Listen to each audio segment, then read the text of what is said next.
और कोई नियम बताइए। तो देखिए, पुरुषोत्तम मास में सबसे श्रेष्ठ नियम है भागवत दर्शन। भागवत दर्शन का मतलब क्या होता है?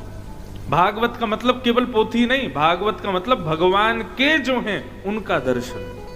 साल भर भगवान के दर्शन का महत्व है, लेकिन पुरुषोत्तम मास में भगवान के संत, भगवान के वैष्णवजन, भगवान के विप्रजन, संत वृंद आदि, इन सबके दर्शन का महत्व है। इसलिए भैया चूकिएगा मत। ब्राह्मणों को प्रणाम करो, संत जनों को प्रणाम करो, जो भी वैष्णव तिलक में दिखाई दे उसको प्रणाम करो। वैष्णव दर्शन का फल है। हमारे गुरुदेव एक छोटी सी कथा सुना रहे थे पुरुषोत्तम मास की, कि नारायण भगवान से नारद जी ने जाकर के पूछा, महाराज इस पुरुषोत्तम मास के भाव का फल क्या है, और इस पुरुषोत्तम मास में विशेषता क्या है?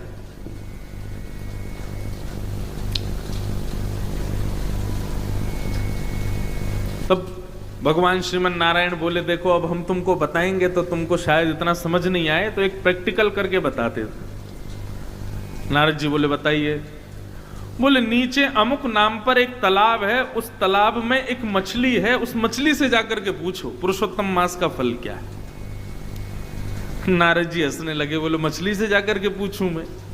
भगवान बोले, हमारी आज्ञा है, इसको स्वीकार करो, जाओ तुरंत।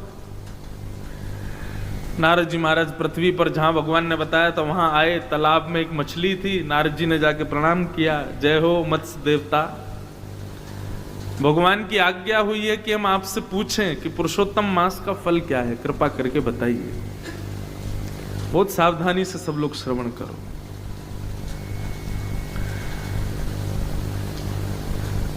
मछली बोली, जय हो नारद जी, आपके दर्शन हो गए, हम तो कृतार्थ हो गए। एक काम कीजिए, सामने एक गौशाला है, वहां पर एक गाय बछड़े को जन्म दे रही है, आप उस बछड़े से जाकर के पूछिए। और ऐसा कहकर के मछली ने अपने प्राण त्याग दिए। नारद जी बोले, ये क्या हुआ? भगवान ने तो आज्ञा दी थी कि ये बताएगी, लेकिन इसने तो प्राण ही त्याग दिए। लेकिन कह के गई है कि उनसे पूछो, गैया बछड़े को जन्म दे रही है। नारद जी गए गौशाला में, जाके गैया को प्रणाम किया। बछड़े का जैसे ही जन्म हुआ, नारद जी ने प्रणाम किया, बोले भैया भगवत आज्ञा हुई है कि हम आपसे पूछें पुरुषोत्तम मास का फल क्या है। बछड़ा भी प्रसन्न हो गया, जय हो, मेरे कितने सौभाग्य कि जन्म लेते ही नारद जी के दर्शन हो रहे हैं। हे नारद जी, वो सामने वृक्ष है ना, उस वृक्ष पर एक सुख तोता, उसके बालक का जन्म हुआ है, आप जाकर के उस बालक से पूछिए। और ऐसा कहकर के उस वत्स ने भी प्राण त्याग दिए। नारद जी बोले, ये हो क्या रहा है भैया? मैं जिससे पूछ रहा हूं वो प्राण त्याग देता है। नारद जी उस वृक्ष पर तोते के वत्स से बोले, भैया आपका अभी जन्म हुआ। वो तोता प्रसन्न हो गया नारद जी को देख करके, बोले जय हो, आपके दर्शन हो गए नारद जी। नारद जी बोले, भैया पुरुषोत्तम मास के फल क्या है, पुरुषोत्तम मास की योग्यता क्या है, जरा बताइए। सुख पक्षी के उस छोटे से बालक ने कहा, जय हो नारद जी, आपके दर्शन हुए, मैं कृतार्थ हो गया। अभी अभी ना इस नगर के राजा के पुत्र ने जन्म लिया है, आप जाकर के राजा के यहाँ उस पुत्र से पूछिए। और ऐसा कहकर के वो सुख पक्षी का बालक भी मर गया। नारद जी तो घबरा गए, बोले मैं जिससे पूछता हूं वो प्राण त्याग देता। मछली के बालक ने त्याग दिया, गैया के बालक ने त्याग दिया, अब इस सुख के बालक ने भी। कहीं ऐसा नहीं हो मैं राजा से पूछने जाऊं उसका बालक भी प्राण त्याग दे। मैं जहां जा रहा हूं भैया, कहीं यही तो पुरुषोत्तम मास का फल नहीं है। नारद जी बड़े घबरा गए, लेकिन क्या करें, जानना तो है, भगवान की आज्ञा है। तो नारद जी पहुंचे, और पहुंच करके राजा ने तो आनंद हो गया, अरे वाह वाह वाह, जय हो, मेरे घर बालक हुआ, संत नारद पधारे हैं, भगवत शिरोमणि पधारे हैं, दंडवत प्रणाम किया। बोले महाराज भगवान की आज्ञा हुई है, पुरुषोत्तम मास का फल जान करके आओ, महिमा पूछ करके आओ, जो भी बता रहे हैं सब प्राण त्याग रहे हैं। अंत तो गत्वा आपके पुत्र से पूछने के लिए कहा है।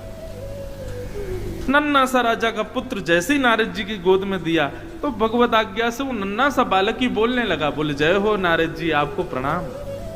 बोले भैया प्राण मत त्यागना, पहले ये बताओ पुरुषोत्तम मास का फल क्या है। वो बालक आनंदित हो गया और आनंदित होकर के बोला, नारद जी मैं अपने प्रारब्धों से एक मछली बना था, लेकिन पुरुषोत्तम मास में आपका दर्शन करके मैं उस योनि से मुक्त हो गया। अपने प्रारब्ध के कारण एक वत्स बन करके आया, बछड़ा बन के आया। पुरुषोत्तम मास में आपके दर्शन से मैं उस योनि से भी मुक्त हो गया। फिर मैं एक सुख पक्षी बन करके आया, आपके दर्शन से उससे भी मुक्त हो गया। और इन समस्त प्रारब्धों से मुक्त होकर के अब मैं मानव ही नहीं, एक राजा के घर में जन्म लेकर के आया हूं। केवल एक संत के दर्शन से ये फल प्राप्त होता है पुरुषोत्तम मास में। ये है भागवत दर्शन की महिमा।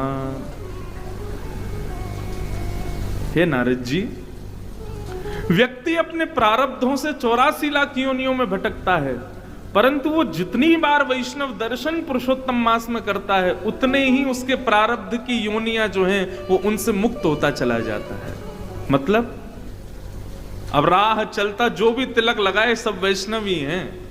जिसके गले में कंठी माला देखे समझो वैष्णवी है। गंगा में डुबकी भी लगा रहा है ना, वो भी वैष्णव है। सबको अपने नेत्रों से निहारते रहो, सबको प्रणाम करते रहो। जितने ज्यादा से ज्यादा लोग देख लोगे, उतने ही आप अपने प्रारब्ध की योनियों से मुक्त होते चले जाओगे। ये है पुरुषोत्तम मास में केवल भगवत भक्तों के दर्शन की महिमा। सोचो।